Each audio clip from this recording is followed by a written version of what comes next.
Have you ever heard one of those stories of people who just they live in these huge mansions, they've had all this worldly success, and one day they follow Jesus and they decide to just drop it all and do what they feel like the Lord's calling them to do.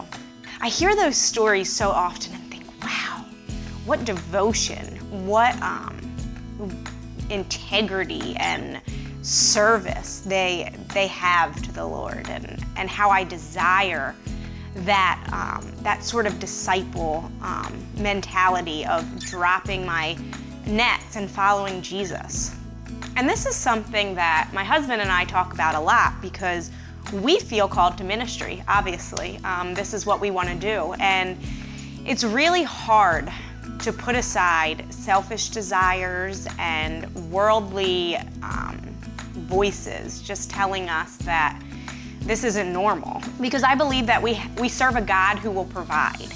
And that if we work hard to accomplish what we feel He has set as our mission in life, that our life will be fulfilled and we will have no regret in the end. Matthew 16:24 says, "If anyone desires to come after me, let him deny himself and take up his cross and follow me." It's as simple as that. Someone once said that salvation is free, but it's not cheap.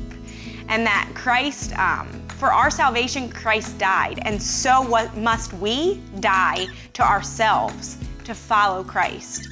I know that it's hard. I know that there's so many things that are deemed unconventional that, if we walk up to the average person on the street and they say, "Oh, what do you do?"